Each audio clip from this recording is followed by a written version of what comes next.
I started practicing yoga by reading books, books by different yoga teachers. But unfortunately, I could not get in my school days a good guide, personal. I couldn't meet a personal teacher.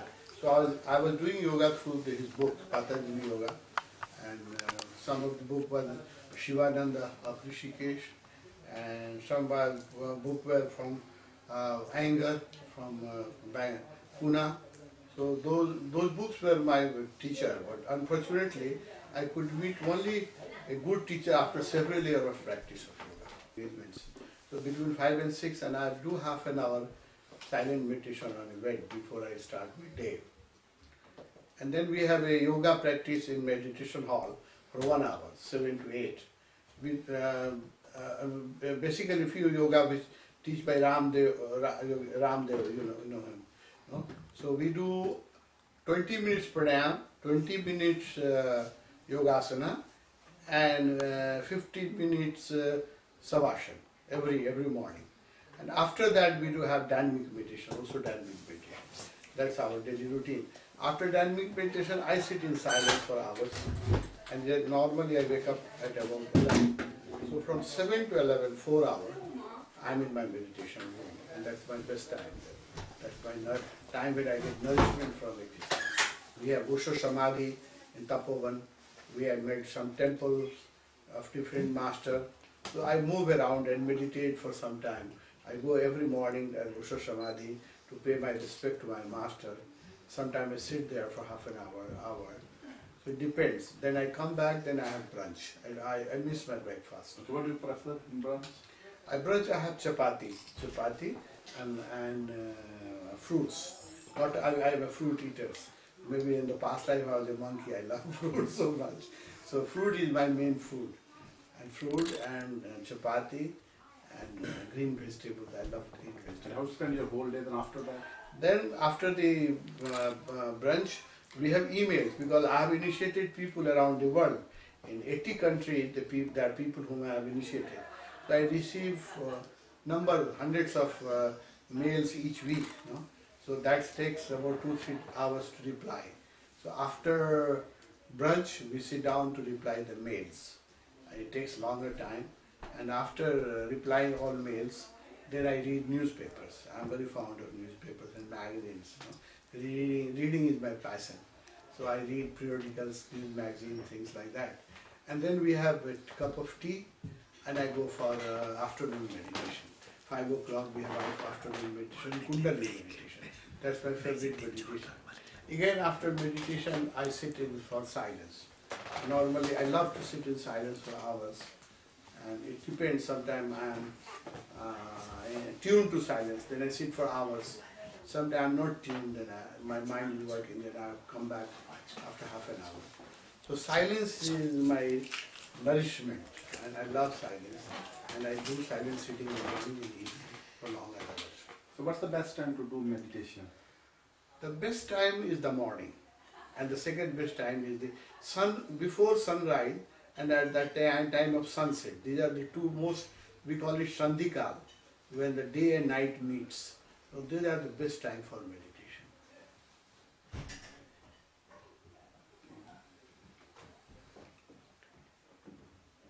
And middle of the night also. If you can sleep early and wake up in the middle of the night after 12 o'clock, that is also a good time for meditation.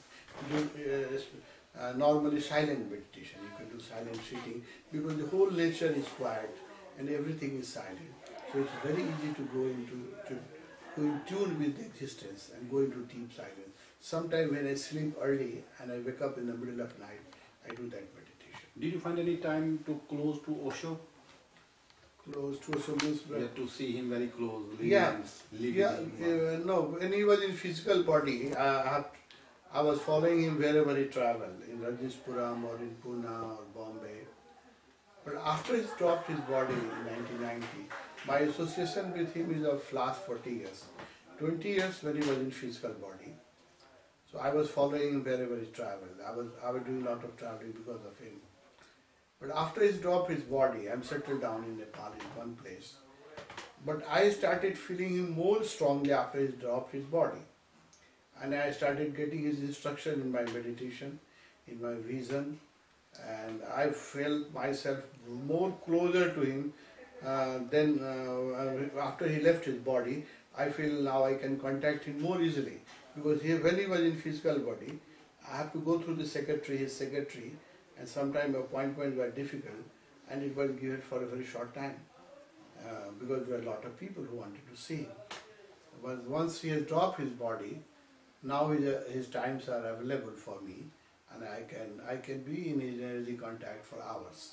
So I feel more close to him after he left his body, and that's why I was telling this evening also to people that after Master leaves his body, he becomes more. We can more easily contact him. We become omnipresent and omnipotent. So how do you feel him? In meditation or just normal life? There are several ways. There are several ways to feel him. I can tell you few. I cannot tell you all, because it is mystical, and some few things are not allowed. I'm not supposed to expose. But few things which I am allowed to tell you, I can tell you. The first thing I started feeling is in my dream. He used to appear in my dream regularly, on daily basis, and I was getting instruction. So you will find out I have several diary full of his instruction. So that started. First, the Master appears in your dream, because your unconscious mind is innocent. Your conscious mind is very clever. So when you will sleep, our conscious mind goes to rest, and unconscious mind is childlike. So it becomes easy for Master to communicate with unconscious mind. So I was starting getting his instruction during my sleep. Then I started getting in my silence meditation. After yoga and after doing active meditation, I used to sit in silence for hours. And sometimes I used to see him in my vision, and I used to get his instruction in my silent hours. And then my communication with him developed in subtle plane, and I'm in touch with him, and I always get his instruction and his blessings and his energy. It's a very sacred science, so I should not explain you in detail. I'm not supposed to talk in detail. So what's about that Rajneesh mystery school? Is it a school? Yes, or? it's still existing. I'm a part of a mystery school. When also started in mystery school in 1986 in Bombay, he made me a director. He made six directors, and he made me one of the directors. And he gave me the most important department. He made me director of meditation and spiritual growth. That was the most important department in the mystery school. Others were made director of art, yoga, and dancing, music. But I was given the most important department. So he said that my mystery school will work mystically, and there will be no fixed place where there will be mystery school. The whole existence will be the place, and my people, I will be connected to my people on a spiritual plane, and they will work for me, and I will work through them. They will become my mediums. So it is happening. It happened this evening. So that way mystery school is functioning. I have traveled around the world, initiate people. I have initiated 65,000 people from 80 different countries, and it happened in a very mystical way. So how do you carry on Osho's legacy? I'm not that important that I don't think that I'm that important that I have to carry his legacy. I'm just a junior disciple. I consider myself a very junior disciple. There are many thousands of disciples, and we all are putting our energy to keep his movement alive. I'm trying to keep his teaching pure and as original as it was. Many people, after Master leaves the body, they may compromise and they dilute the teaching, and you know that they make branches and sub-branches. Also in the Osho movement, there has been started becoming branches and sub-branches. So my duty is to keep his teaching pure and give it to the next generation in its purest form. I feel that's my duty, and I'm trying to do that as far as I can. Did you have any doubt that he will leave so quickly his body? or no? Uh, Because normally people think if it is a person. no, but he was tortured. You know that he was tortured in America. He was put into American jail, and 12 days he was in American jail where he was exposed to radioactive elements, and there is doubt that he was poisoned with thallium poisoning. So when we came back from America, we felt a sharp decline in his health. Before he was very healthy. So after he came back from America, his health started deteriorating, and there is a doubt that he was poisoned several times by misguided people who thought that Osho is against Christianity or against America. He was not against America or against Christianity. He was for humanity. He was not Hindu, he was not Christian, he was not Zaina, he was just a human being. And what he was teaching is humanity. But people misunderstood him. So he was tortured by people. It always happened with the master. So when we came back from America and started becoming weak and frail and fragile, and then we had a doubt that maybe his health is deteriorating. And before we thought he will live for 100 years because he was very strong body. If you see his old picture, he is very strong and doing regular exercise. But after the American incident, and he was poisoned several times by several people, so then we had a fear that maybe he will not live long. Did you also go to America with him? Yes, I visited America. I was not.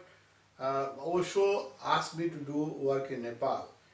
When I first met him in 1969, in my first personal meeting, Osho told me that Nepal is a very potential country. As Tibet has become, whole Tibet has become Buddhist, and Buddhism became very popular in Tibet. Osho told me that in Nepal there is the same possibility.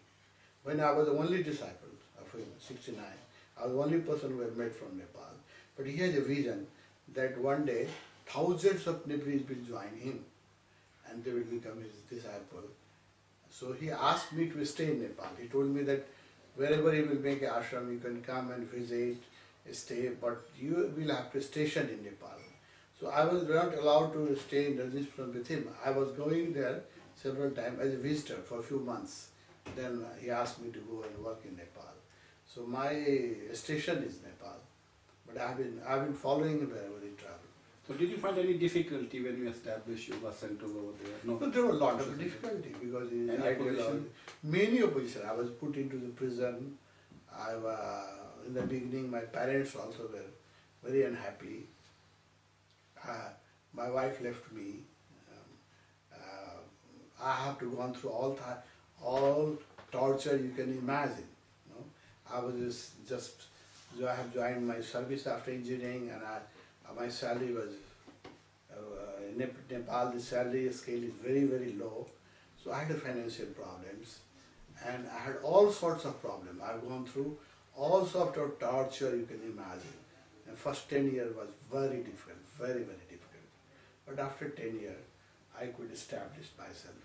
Now we got a lot of Osho followers. Now we have 65,000 Osho disciples, and we have 75 centers in Nepal. We have 5 communes, and now it's the most active spiritual movement in Nepal. Any opposition? Now they are not much opposition, as it was in before. In early days, because his teaching is, you know, that is and very new for a conservative country like Nepal. It was a Hindu country. Nepal was a Hindu country, and you were not supposed to teach anything except Hinduism. It was illegal to teach anything except Hinduism. Those days. Now it is a secular country. But those days it was, by constitution it was a Hindu country.